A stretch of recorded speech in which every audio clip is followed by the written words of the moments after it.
Also from my family, we got lots of citrus. We have some tangerines, which are really big. They're bigger than the cuties by probably twice. They do have seeds, but if you're able to cover your trees, then the bees can't cross-pollinate, and then it won't be able to make seeds in certain varieties of citrus.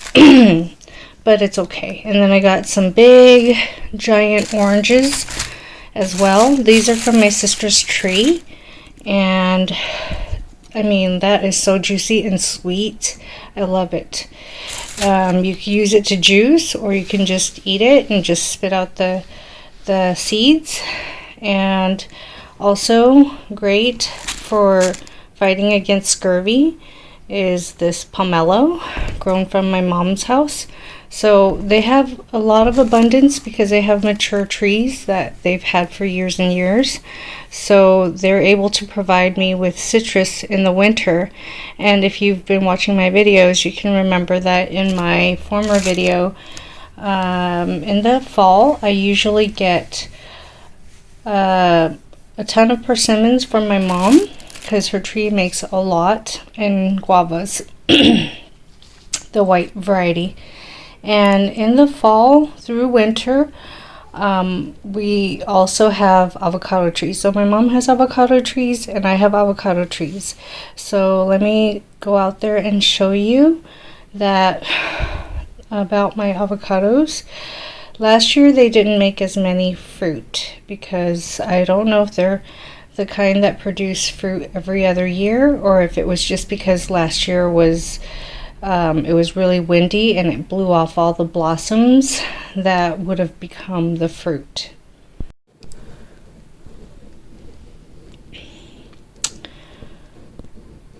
I forgot to say that also citrus is great because just in time for Lunar New Year, you get lots of citrus, and not only does it fight against scurvy, but also it's chock full of vitamin C, keeps you healthy, gives you hydration, because a lot of people tend to neglect drinking water in the winter because it's so cold. And so you could just juice this up. But also the beautiful orange golden color of the citrus, it stands for prosperity, gold, money, fortune, and health. You want to wish people health, and it's a healthy item to eat, as well as a lot of Asians eat fruits for dessert rather than making desserts like cakes and other things, which I know in the Western world it's tradition, but Asians like to eat fruit for dessert because it's already sweet. It's nature's candy, is what I tell my kids. So let me go ahead and show you the avocados. So friends, my sister gave me 2 gardenia plants because she has a mature one, and as you can see, this bud is probably frozen dead, but it's okay. It makes lots and lots of blooms over the spring and summer, and it smells so fragrant. So I'm going to put them up in a bigger pot, seeing as it is outgrowing these pots. And so I want to have some beautiful fragrant flowers around my house. So gardenias and jasmine. I really love this succulent. It is so gorgeous. It looks like little roses in here. And I love the grayish tone that it has. And then I have this chrysula, variegated.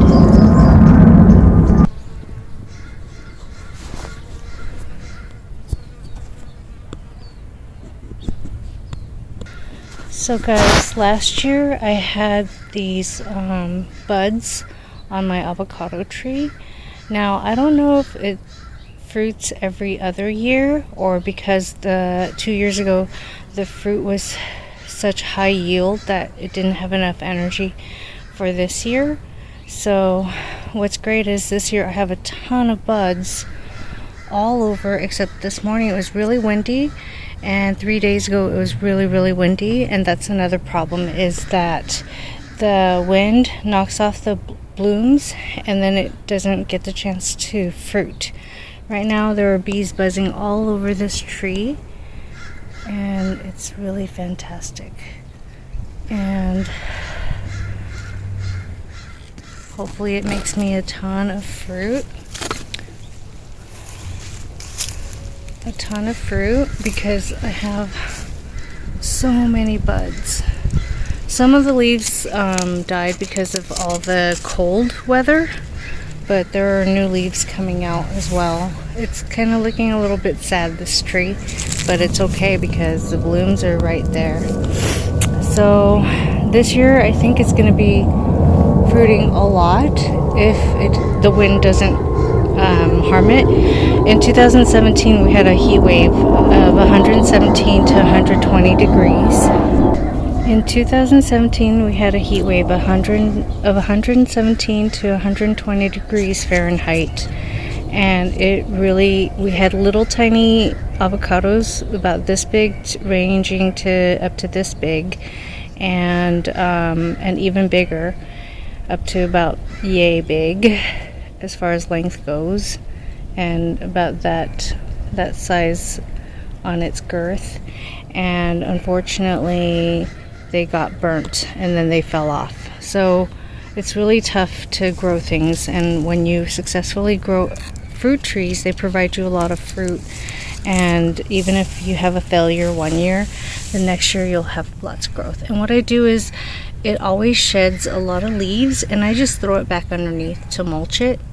And because avocados need a lot of moisture, so keeping the leaves underneath it keeps it moist for that particular plant, and I don't have to buy mulch.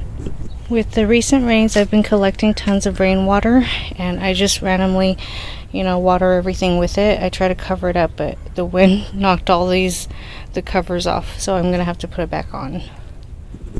This is my other avocado tree, and that year that we had that heat wave in 2017, when the temperatures were upwards of 117 and 120 degrees, a lot of leaves dried and just burnt, and this tree actually had fruit that year. It had blooms and it had fruit, and they all fell off because of the heat. So actually this particular tree, it is now probably 15 feet high maybe, and the thing is, we haven't had any fruit from it. It would have been nice if we got it that one year that it burnt. So if you look at every single bud, it looks like it's just making more leaves. It does not look like it's flowering whatsoever, but that's what you get. Sometimes you get one plant that makes a lot of fruit and the other one does not. However, I'm not sure if that's going to be a cluster of flowers or not. A cluster of flowers for fruit, or if it's for leaves. So we'll see. We'll find out. But these were from the same avocados seeds from Costco that we ate the avocados, and then I planted the seeds into some pots, and then we put it into the ground. I also collected a ton more water in this rain barrel, in this trough, and in some containers. I ran out of rain barrels, so I just collected every single container I could possibly gather, some buckets and some storage containers to collect the water in, as well as my greens bin, which is chock full of water. I'm not sure if you could tell. It's full of water. Finally, I would like to show you that I am line drying my clothes. so that I can conserve on natural gas, because they raised the natural gas prices 125%. So say your bill was $30, it's over $65 for natural gas each month. I mean, that's more than double. That's 125%, not 50%. And the other thing is, you use it for cooking, for every time you wash clothes. If you think about when you wash clothes, you're using electricity, you're using water, you're using soap, you're using natural gas if it's heating up the water that you're using.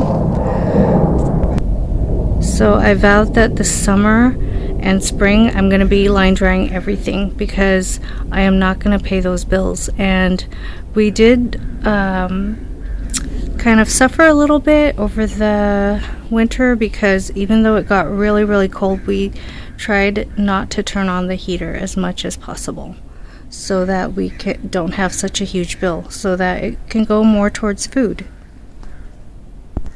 And also, I am going to grow a lot more food this year, vegetables and herbs and such, so that we do not buy as much as possible. Hi friends, I wanted to relay to you how in late 2022 they stated that inflation went up 17%. And I read an article that said that if you didn't get a raise of 17%, then you basically got a demotion. And that is so true. Even if you did get a cost of living increase in your job, which is very rare, many jobs don't have that, you wouldn't get 17%. So in less than a year's time, the inflation rate skyrocketed. And it's true when you go to buy groceries and stuff, the prices are really high. It's high for just purchasing produce, just healthy foods. It's costly, getting costly buying clothes, because the price of clothes are going to go up. But anyhow, just to go back to that 17%, that increase is astronomical. And how is anyone supposed to make that much money in less than a year? And Google and Meta and all these companies have laid off tons of people. So times are dire, so just be careful with your money.